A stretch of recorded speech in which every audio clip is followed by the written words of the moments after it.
हाय दोस्तों, मैं रजनीश कुमार यादव मां विंध्यवासिनी क्लासेस से आपका हार्दिक स्वागत है। मैं अभिनंदन करता हूं। दोस्तों, मैं इतिहास के मुगल वंश से आने वाले सभी महत्वपूर्ण प्रश्न जो कि 200 प्लस क्वेश्चन हैं आपके समझ प्रस्तुत कर रहा हूं, जो आपके एग्जाम की दृष्टि से बहुत ही महत्वपूर्ण है। दोस्तों, अगर आप चैनल पे पहली बार आए हैं तो चैनल को सब्सक्राइब कर लें और बेल आइकन दबाना न भूलें। अगर आपको वीडियो अच्छा लगे तो वीडियो को लाइक और शेयर जरूर करें। दोस्तों, ये 200 प्लस क्वेश्चन था, इसलिए मैंने इसका पार्ट 1 बना दिया है। ये पार्ट 2 होगा। पार्ट 1 में 100 क्वेश्चन हैं और पार्ट 2 में 100 प्लस क्वेश्चन रहेंगे, जो आपके एग्जाम की दृष्टि से बहुत ही महत्वपूर्ण हैं। चलिए देखते हैं पहला क्वेश्चन। इस पार्ट का पहला क्वेश्चन हमारा, किस बादशाह के अंतर्गत मुगल सेना में सर्वाधिक हिंदू सेनापति थे? तो वहाँ कौन सा बादशाह था? वहाँ बादशाह था आपका औरंगजेब। कौन था? औरंगजेब के समय में सर्वाधिक हिंदू सेनापति रहा करते थे। अगला क्वेश्चन करा, किस इतिहासकार ने अकबर द्वारा प्रतिपादित दीन ए इलाही को एक धर्म कहा? ये किसने कहा था? यह कहा गया था अबुल फजल द्वारा। अबुल फजल ने, जब अकबर ने दीन ए इलाही की स्थापना की थी 1582 ईस्वी में, तो इसको धर्म किसने कहा? धर्म कहने वाला अबुल फजल था। चलिए देखते हैं अगला क्वेश्चन हमारा, अनवार ए सुहैली ग्रंथ किसका अनुवाद है? तो ये किसका अनुवाद है? यह अनुवाद है आपका पंचतंत्र का।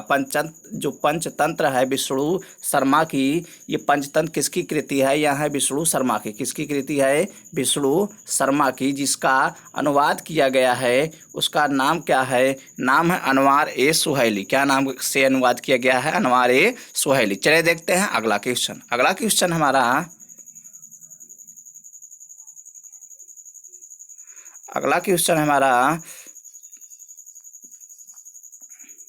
जहांगीर के दरबार में पक्षियों का सबसे बड़ा चित्रकार था। तो जो पक्षियों का सबसे बड़ा चित्रकार था वह था आपका मंसूर। कौन था? मंसूर जो था वह पक्षियों का सबसे बड़ा चित्रकार था। अगला क्वेश्चन करा, निम्न में से किसने मुगल काल में ऐतिहासिक विवरण लिखा? तो मुगल काल में ऐतिहासिक विवरण लिखने वाला कौन था? तो वह थे आपके गुलबदन बेगम। कौन? गुलबदन बेगम आपका सही हो जाएगा। चलिए देखते हैं अगला क्वेश्चन हमारा, अकबर द्वारा अपनाई गई सुलह कुल, सार्वभौम, शांति एवं भाईचारे की अवधारणा निम्न में से किस पर आधारित थी? तो यह जो सुलह कुल था यह किस पर आधारित था? यह आधारित था आपका उपर्युक्त सभी पर। किस पर? उपर्युक्त सभी पर। इसका अर्थ है कि राजनीतिक उदारता भी थी, धार्मिक सहनशीलता भी थी और उदारवादी सांस्कृतिक दृष्टिकोण भी था। अगला क्वेश्चन कह रहा है कि प्रसिद्ध संगीतज्ञ तानसेन का मकबरा स्थित है। तो तानसेन का जो मकबरा है वह कहाँ स्थित है? तो वह है आपका ग्वालियर में। कहाँ पर? ग्वालियर में तानसेन का मकबरा स्थित है। चलिए देखते हैं अगला क्वेश्चन हमारा, गुलबदन बेगम पुत्री थी। तो जो गुलबदन बेगम थी वह किसके पुत्री थी? तो वह पुत्री थी आपका औरंगजेब की। किसकी? नहीं, रुक जाइए दोस्तों, ये बाबर की पुत्री थी। किसकी पुत्री थी? गुलबदन बेगम, ये बाबर की पुत्री थी। चलिए देखते हैं अगला क्वेश्चन कह रहा है कि मुगल प्रशासन में जिले को किस नाम से जाना जाता था? तो जो जिला था उसको किस नाम से जाना जाता था? तो यह जाना जाता था सरकार नाम से। किस नाम से? सरकार नाम से जाना जाता था। अगला क्वेश्चन कह रहा है, किस सिख गुरु की मृत्यु के लिए औरंगजेब जिम्मेदार है? तो जो या इससे पूछा जाता है कि औरंगजेब के शासनकाल में किसे मरवा दिया गया था या औरंगजेब ने किसे मरवा डाला था? तो वह किया गया था किस गुरु को किया गया था? तो यह गुरु थे गुरु तेग बहादुर। कौन? गुरु तेग बहादुर। चलिए देखते हैं अगला क्वेश्चन हमारा, भारत के मुगल शासक बनने पर जहीरुद्दीन मोहम्मद ने क्या नाम रखा? तो ये नाम रखा था बाबर नाम रखा। ये पूछा जाता है कि बाबर का और नाम क्या है?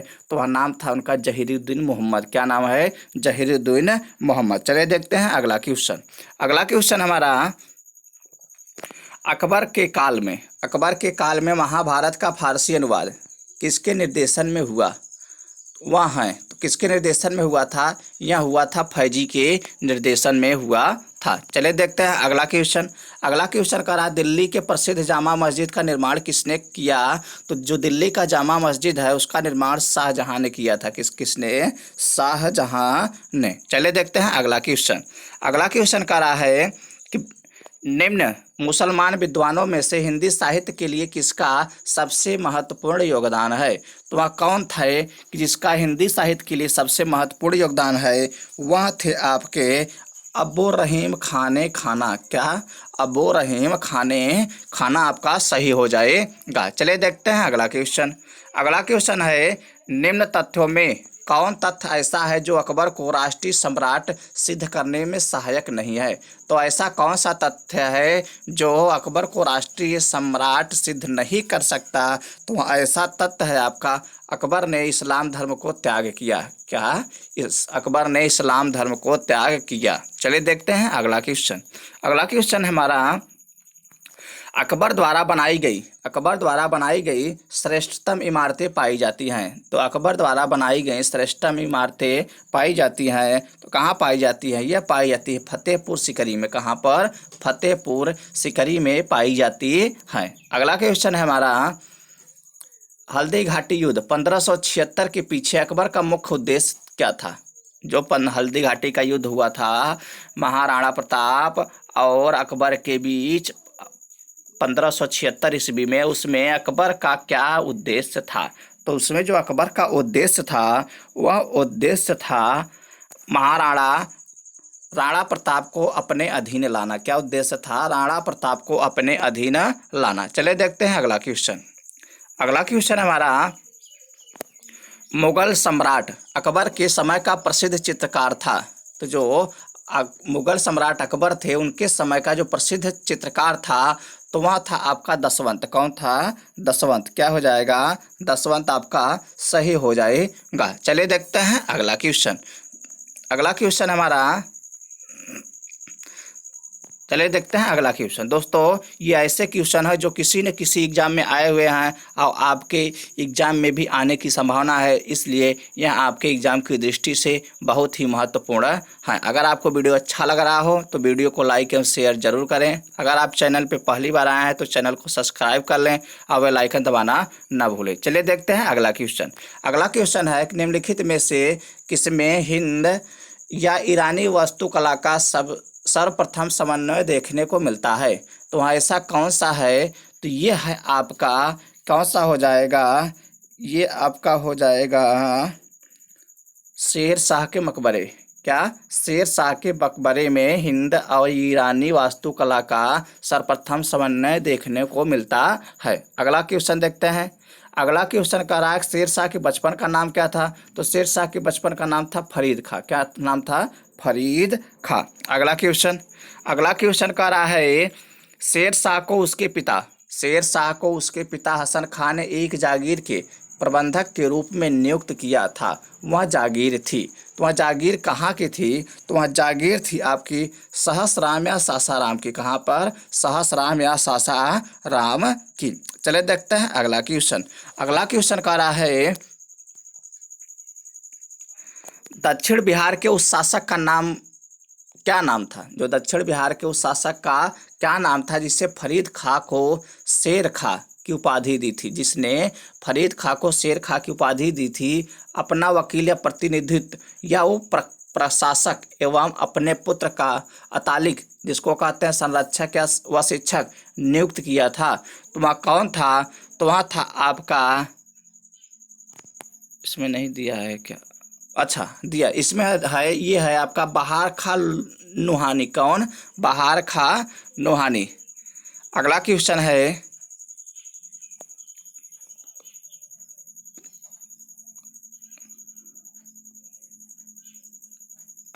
हमारा दक्षिण बिहार का वास्तविक शासक बनकर शेर खां ने उपाधि धारण की।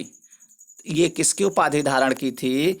ये शेर खां किसकी उपाधि धारण किया? यह उपाधि धारण किया था हजरत ए आला की उपाधि। किसकी उपाधि? हजरत ए आला की उपाधि धारण की थी। चलिए देखते हैं अगला क्वेश्चन। अगला क्वेश्चन हमारा हुमायूं और शेर खां के मध्य हुमायूं और शेर खां के मध्य लड़े गए युद्धों में कौन सा निर्णायक था, जिसमें विजय के उपरांत शेर खां ने शेर शाह आलम उल आदिल की उपाधि धारण की थी। तो वह कौन सा युद्ध था? तो आपका युद्ध कौन हो जाएगा? ये हो जाएगा चौसा का युद्ध। चौसा के युद्ध में शेर खान ने हुमायूं को पराजित किया और यह उसके लिए निर्णायक युद्ध हुआ और इसी युद्ध के उपरांत उसने शेर शाह आलम उल आदिल की उपाधि भी धारण की। चलिए देखते हैं अगला क्वेश्चन। अगला क्वेश्चन है हमारा, किस युद्ध को जीतने के बाद शेर शाह ने दिल्ली में द्वितीय अफगान राज्य की स्थापना की? तो वह कौन सा युद्ध था जिसको जीतने के बाद दिल्ली में द्वितीय अफगान राज्य की स्थापना की? तो वह था आपका कन्नौज या विलग्राम का युद्ध। कौन सा हो जाएगा? कन्नौज या विलग्राम का युद्ध। अगला क्वेश्चन है हमारा, भारत के इतिहास के संदर्भ में अब्दुल हमीद लाहौरी कौन था? जो अब्दुल हमीद लाहौरी था यह कौन था? तो यह था आपका शाहजहां के शासन का एक राजकीय इतिहासकार था। जो अब्दुल हमीद लाहौरी था यह कौन था? तो यह शाहजहां के शासन का एक राजकीय इतिहासकार था। चलिए देखते हैं अगला क्वेश्चन कह रहा है कथन और कारक से दिया है। तो कथन में कह रहा है कि शाह आलम द्वितीय ने सम्राट के रूप में प्रारंभिक वर्ष अपनी राजधानी से दूर व्यतीत किए।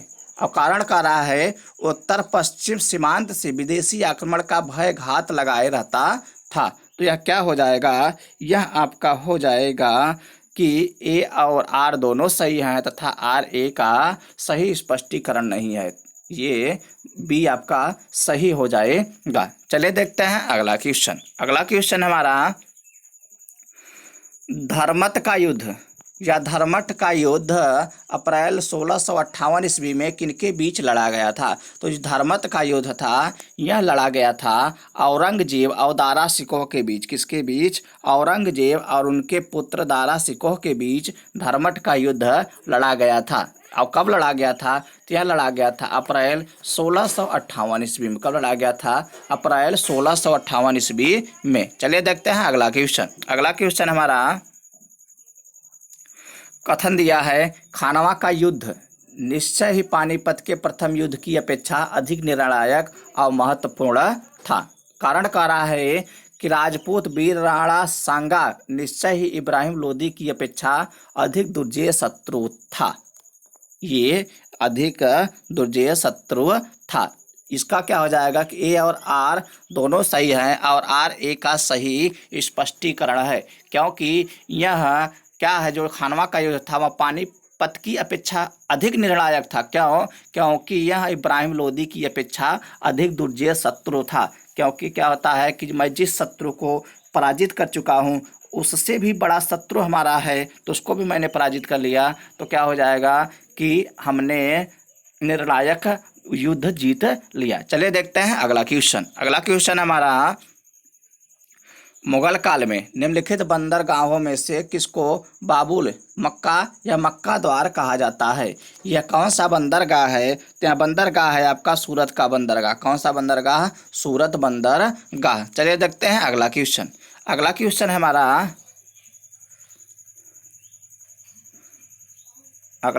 है हमारा, निम्नलिखित युग्मों में से कौन सा एक सही सुमेलित नहीं है?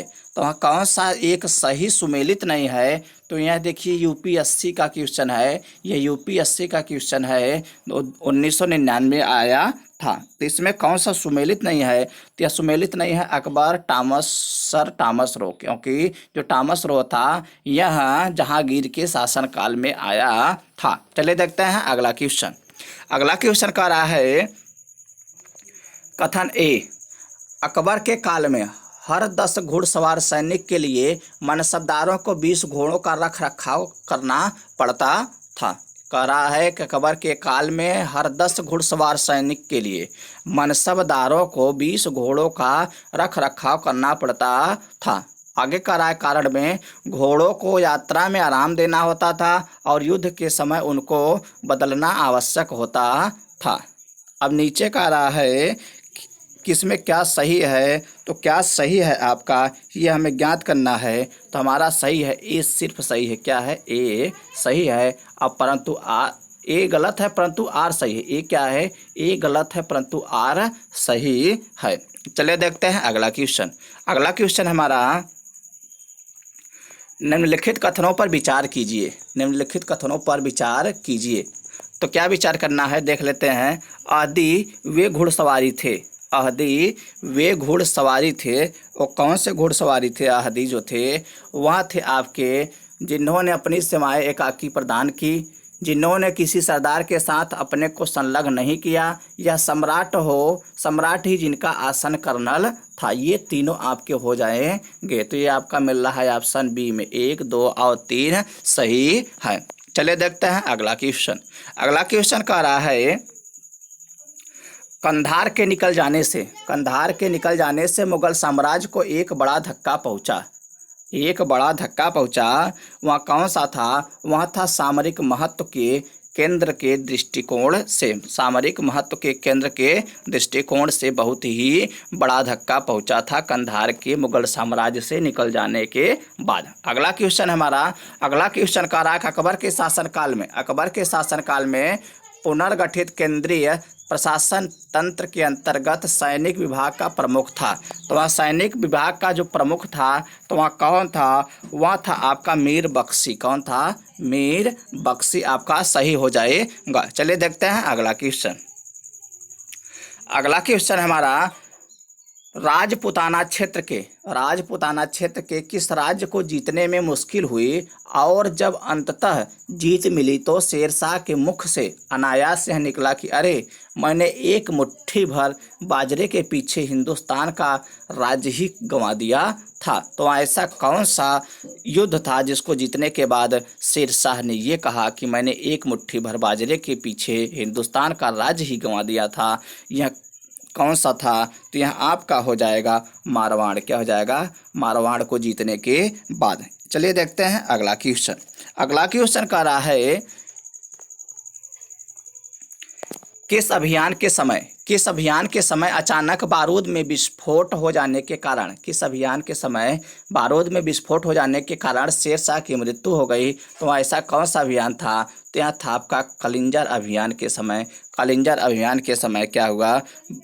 शेरशाह सूरी की मृत्यु हो गई थी। अगला क्वेश्चन कह रहा है, अगला क्वेश्चन देखते हैं। अगला क्वेश्चन है, शेरशाह के बारे में क्या असत्य है? तो शेरशाह के बारे में क्या असत्य है?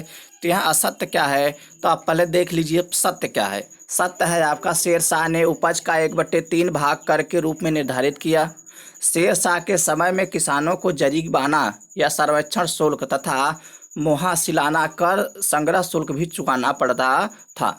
सही कह रहा है जो सही है। तो वहाँ भूमि की पैमाइश हेतु शेरशाह ने 32 अंक वाले सिकंदरी गज एवं सन की डंडी का प्रयोग किया। तो जब ये तीनों सही हैं तो श्योर सी बात है कि आपका डी गलत हो जाएगा, क्योंकि शेरशाह ने सासाराम में एक सुंदर किले का निर्माण करवाया नहीं, ये गलत बात है, उसने निर्माण नहीं करवाया था। चलिए देखते हैं अगला क्वेश्चन। अगला क्वेश्चन हमारा,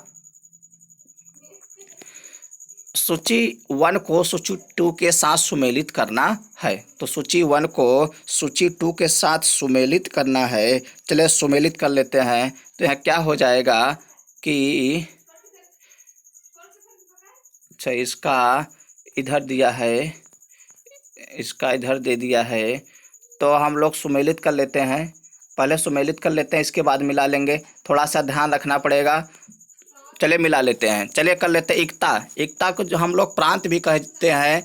तो वह उसका जो प्रशासनिक इकाई का प्रधान होता था वह होता था हाकिम एवं अमीन। कौन? हाकिम एवं अमीन। अगला है सरकार, जिसको हम लोग जिला कहते थे, तो इसको क्या हो जाएगा? सिकदार व सिकदरान एवं मुंसिफ व मुंसिफान। अगला है परगना, परगना को हम लोग तालुक कहते थे, तालुका, जिसका क्या हो जाएगा? प्रशासनिक प्रधान, वह सिकदार या मुंसिफ कहलाता था। अगला है ग्राम, ग्राम का जो प्रधान होता था उसको कहते थे मुकद्दम या आमिल एवं आमिल। तो इसका सीधा सीधा मिल रहा है, ए का 1, बी का 2, सी का 3, डी का 4। चलिए देखते हैं वहाँ पर क्या कौन सा ऑप्शन सही हो जाएगा। तो ये आपका ऑप्शन हो जाएगा यहाँ पे आपका ऑप्शन ए वाला सही हो जाएगा। तो आपका ऑप्शन यहाँ पर ए सही हो जाएगा। चलिए देखते हैं अगला क्वेश्चन। अगला क्वेश्चन कह रहा है कि शेर शाह कालीन प्रशासन में फौजदार था। जो फौजदार था वहाँ कौन होता था? तो वहाँ होता था आपका कोषाध्यक्ष। कौन होता था? शेर शाह के समय में कोषाध्यक्ष को फौजदार कहा जाता था। अगला क्वेश्चन देखते हैं। अगला क्वेश्चन हमारा शेर शाह कालीन प्रशासन में कानूनगो का काम था। तो जो कानूनगो थे वहाँ क्या करते थे? वहाँ भू संबंधित रिकॉर्डों को रखना और भू राजस्व वसूल करना, ये इनका काम था। क्या काम था इनका? अच्छा, ये भू राजस्व वसूल करना नहीं हो जाएगा, सिर्फ हो जाएगा भू संबंधित रिकॉर्डों को रखना, जिसको कानूनगो कहते हैं। तो आपका ए सही हो जाएगा। चलिए देखते हैं अगला क्वेश्चन। अगला क्वेश्चन हमारा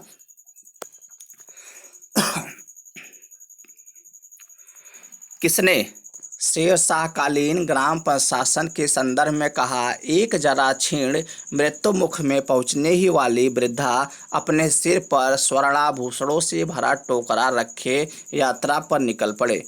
जब भी किसी चोर या लुटेरे की हिम्मत नहीं हुई कि वह बुढ़िया के पास भटक भी जाएं, क्योंकि उन्हें मालूम है कि इसके लिए शेर शाह कितना बड़ा दंड दे सकता है। यह क्या है? क्या आपका है अब्बास खां सरवानी। कौन? अब्बास खां सरवानी संदर्भ में कहा गया। किस ग्राम प्रशासन के संदर्भ में कहा गया था? अब्बास खां सरवानी के संदर्भ में कहा गया था। चलिए देखते हैं अगला क्वेश्चन। अगला क्वेश्चन हमारा शेर शाह द्वारा निर्मित सड़क व सराय अफगान साम्राज्यों की धमनियाँ थी। यह किसकी युक्ति है? तो शेर शाह द्वारा निर्मित सड़क व सराय अफगान साम्राज्य की धमनियाँ थी, यह किसकी युक्ति है? तो यह युक्ति है आपकी के.आर. कानूनगो। किसकी? के.आर. कानूनगो की। चलिए देखते हैं अगला क्वेश्चन।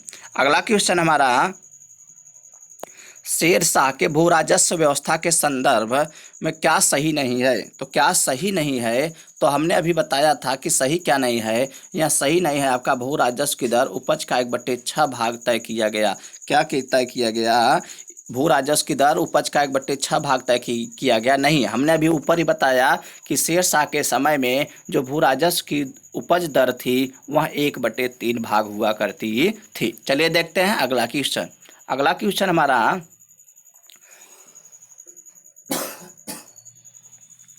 अगला क्वेश्चन कह रहा है कि शेर शाह ने असरफी रुपया दाम नामक नए सिक्के चलवाए।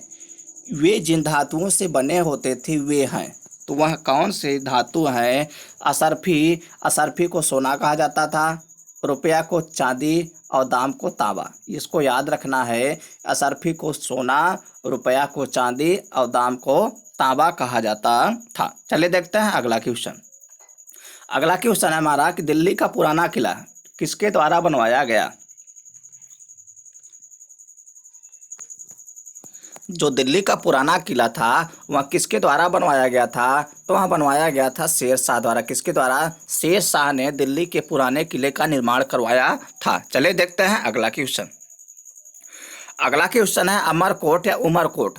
उमरकोट के राजा बिरसाल के महल में किस मुगल बादशाह का जन्म हुआ था? तो यह किसका जन्म हुआ था? तो यह जन्म हुआ था अकबर का। किसका? अकबर का जन्म कहाँ हुआ था? अमरकोट या उमरकोट के राजा बिरसाल के महल में हुआ था। अगला क्वेश्चन देखते हैं। अगला क्वेश्चन है हमीदा बानो बेगम थी। तो जो हमीदा बानो बेगम थी वह थी, कौन थी वह? वह थी आपका हुमायूं की माता का नाम था। किसका माता? अच्छा, ये आपका हो जाएगा, ये अकबर की माता का नाम था। कौन था? ये अकबर की माता का नाम था, जबकि हुमायूं की पत्नी का नाम था। किसकी पत्नी का नाम? हुमायूं की पत्नी का नाम था। और अकबर की माता का नाम हमीदा बानो बेगम था, जिनके गर्भ से अकबर का जन्म हुआ था। कहाँ हुआ था? यह हुआ था अमरकोट या उमरकोट के राजा बिरसाल के महल में। चलिए देखते हैं अगला क्वेश्चन। अगला क्वेश्चन हमारा अकबर के संरक्षक बैरम खां का पतन कब हुआ? जो अकबर के संरक्षक थे वह बैरम खां थे, उनका पतन कब हुआ? तो उनका पतन हुआ था 1560 ईस्वी में। कब हुआ था? 1560 ईस्वी में। ये जरूरी नहीं है, ये इम्पॉर्टेंट नहीं है कब हुआ था, लेकिन ये इम्पॉर्टेंट है कि जो अकबर के संरक्षक थे वह कौन थे? तो जो अकबर के संरक्षक थे वह थे आपके बैरम खां। कौन थे? बैरम खां। अगला क्वेश्चन का रहा है, सूर्यवंश के हिंदू प्रधानमंत्री हेमू पहले रेवाड़ी के बाजार में नमक बेचा करता था, मगर वह बहुत प्रतिभा संपन्न था। उसने अपने जीवन में लड़ी गई 24 लड़ाइयों में से 22 को जीता था। हेमू ने किस उपलक्ष्य में विक्रमादित्य की उपाधि धारण की थी? तो वह किस उपलक्ष्य में की थी? तो यह आपका किया गया था कि किसके उपलक्ष्य में? यह आपका किया गया आगरा दिल्ली पर अधिकार करने के उपलक्ष्य में। किसके उपलक्ष्य में? आगरा और दिल्ली पर अधिकार करने के उपलक्ष्य में हेमू विक्रमादित्य की उपाधि धारण किया था। चलिए देखते हैं अगला क्वेश्चन।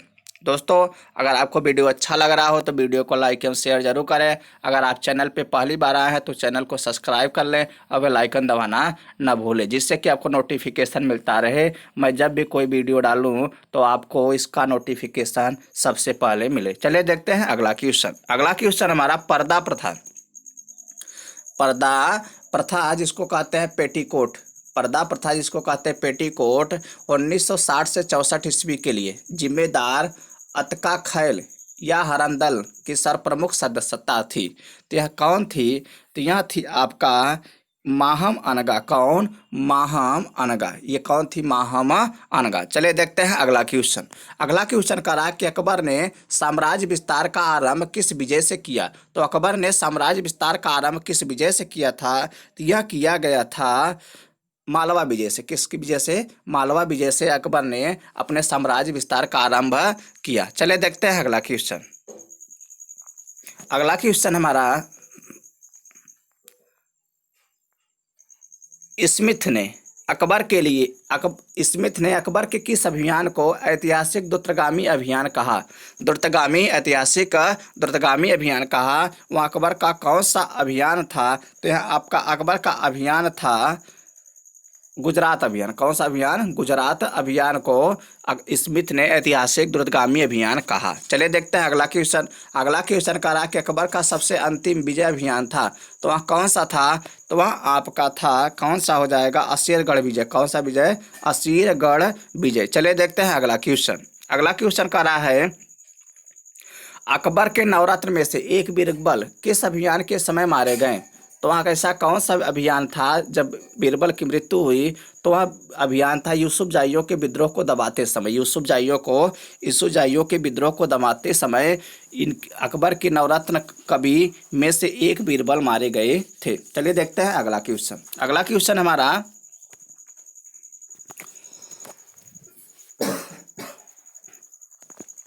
कि सूची 1 को सूची 2 के साथ सुमेलित करना है। सूची 1 को सूची 2 के साथ सुमेलित करना है। तो चलिए कर लेते हैं सुमेलित। तो क्या हो जाएगा? दास प्रथा की समाप्ति कब हुई थी? तो यह हुआ था 1562 ईस्वी में। कब हुआ था? 1562 ईस्वी में। तीर्थ यात्रा कर की समाप्ति? तो तीर्थ यात्रा कर की समाप्ति 63 में हुआ था।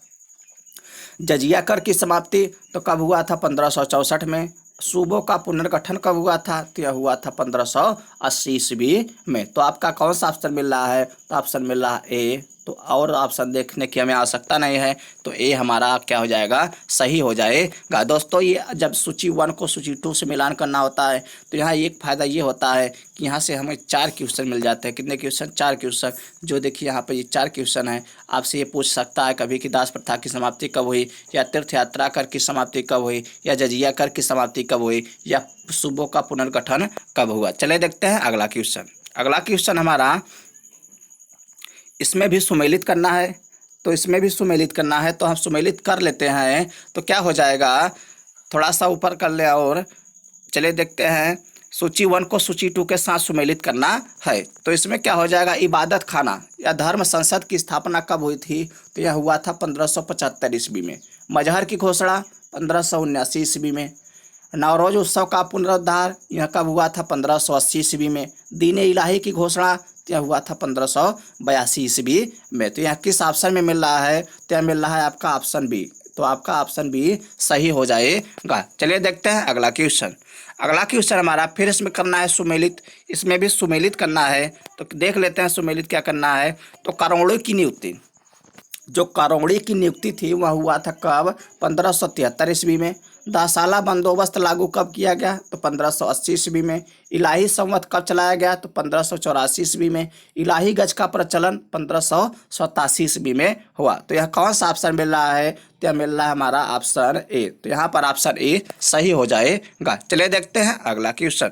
अगला क्वेश्चन हमारा निम्न इतिहासकारों में किसने अकबर को इस्लाम का शत्रु कहा? तो ऐसा कौन सा इतिहासकार था जिसने अकबर को इस्लाम का शत्रु कहा? तो यहाँ कहने वाला था आपका बदायूनी। कौन? ये बदायूनी ने अकबर को इस्लाम का शत्रु कहा। चलिए देखते हैं अगला क्वेश्चन। अगला क्वेश्चन करा अकबर ने किसे कविराय या कविराज की उपाधि दी? तो यहाँ कौन था जिसको कविराज की उपाधि दिया गया? तो यह थे आपके अबुल फजल। अबुल फजल को अकबर ने कविराय या कविराज की उपाधि दी थी। चलिए देखते हैं अगला क्वेश्चन।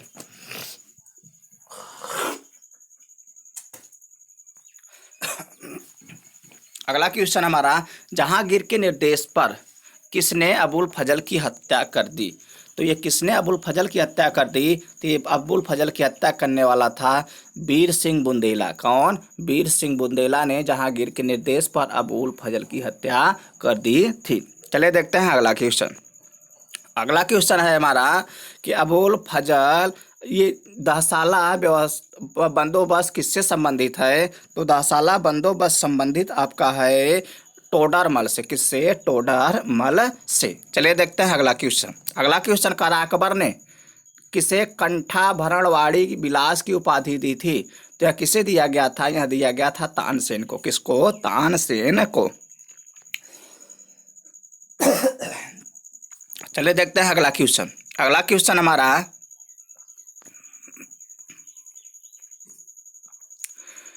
मुगल वंश के संदर्भ में पिता के रहते बादशाह पद प्राप्त करने का प्रथम प्रयास करने वाला शहजादा था।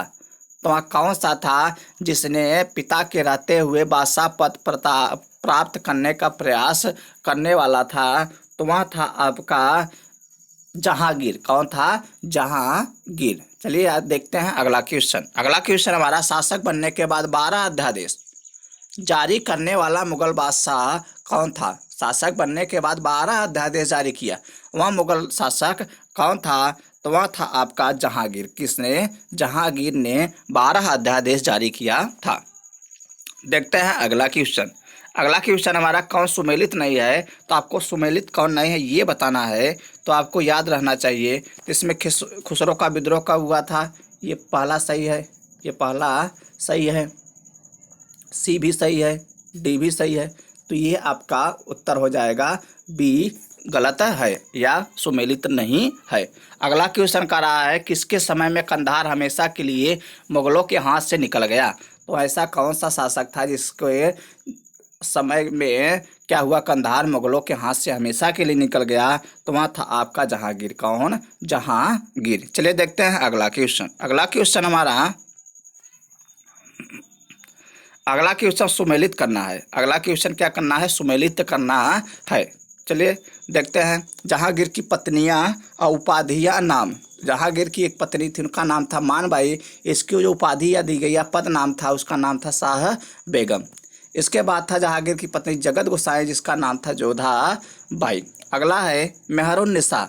मेहरुन्निसा को नूर महल या नूर जहां या पादशाह बेगम भी कहा जाता है। तो यहाँ आपका हो जाएगा ऑप्शन ए। आपका ऑप्शन ए सही हो जाएगा। चलिए देखते हैं अगला क्वेश्चन। अगला क्वेश्चन है मेवाड़ से युद्ध तथा चित्तौड़ की संधि किसके शासनकाल की महत्वपूर्ण उपलब्धि है? तो जो मेवाड़ से युद्ध तथा चित्तौड़ की संधि किसके शासनकाल की महत्वपूर्ण उपलब्धि है? तो यह है आपका अकबर का। किसका? नहीं, रुक जाइए, ये हो जाएगा जहांगीर का। कौन सा हो जाएगा? जहांगीर का। चलिए देखते हैं अगला क्वेश्चन। अगला क्वेश्चन हमारा किस शासक को जहांगीर ने फरजंद या पुत्र की उपाधि से सम्मानित किया? तो ऐसा कौन सा शासक था तो वह आपका हो जाएगा बीजापुर के शासक आदिल शाह को। किसको? बीजापुर के शासक आदिल शाह को फरजंद की उपाधि से जहांगीर ने सम्मानित किया था। चलिए देखते हैं अगला क्वेश्चन। अगला क्वेश्चन है, मैंने अपना राज अपनी प्यारी बेगम के हाथों में एक प्याला शराब और एक प्याले शोरबे के लिए बेच दिया है, यह किसकी युक्ति है?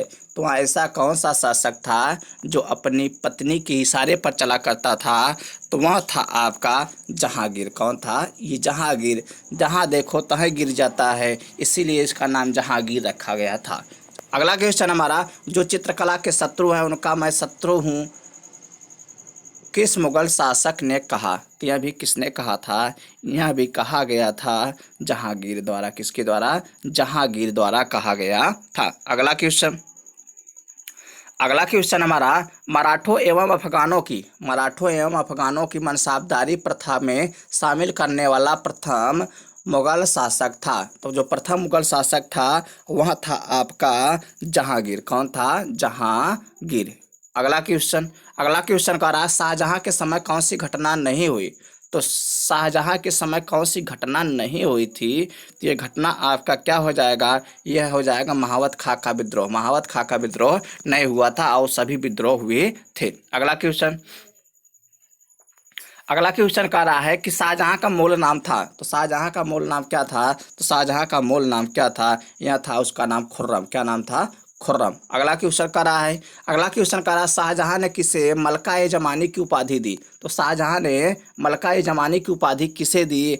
यह उपाधि दिया गया था अर्जुमंद बानो बेगम या मुमताज महल को शाहजहां ने मलका-ए जमानी की उपाधि दी थी। चलिए देखते हैं अगला क्वेश्चन है कि शाह इकबाल एवं बादशाह बुलंद की उपाधि दी थी। तो यहाँ किसको दिया गया था? तो यह दिया गया था आपका दारा सिकोह। किसको? दारा सिकोह को शाह इकबाल या शाह बुलंद की उपाधि दी गई थी। किसके द्वारा? शाहजहां द्वारा। अगला क्वेश्चन कर रहा है, शाहजहां के शासनकाल के अंतिम वर्षों में हुए उत्तराधिकार के युद्धों का क्रम क्या था? तो चलिए देखते हैं। तो क्या क्रम था? यह क्रम हो जाएगा, यह हो जाएगा, कौन सा क्रम हो जाएगा?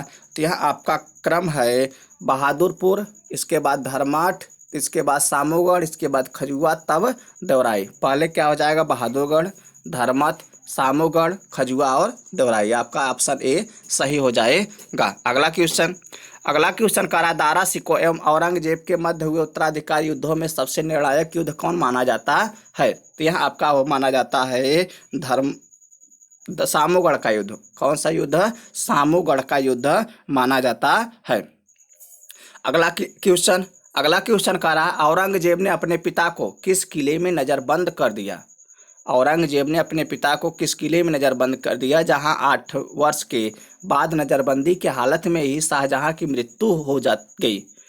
जो औरंगजेब के पिता शाहजहां थे उनको क्या किया? इसने नज़रबंद कर दिया और वहीं पर इनकी मृत्यु हो गई। तो वह कौन सा किला था? तो वह किला था आपका आगरा का किला। कहाँ? आगरे के किले में नज़रबंद किया था। अगला क्वेश्चन देखते हैं।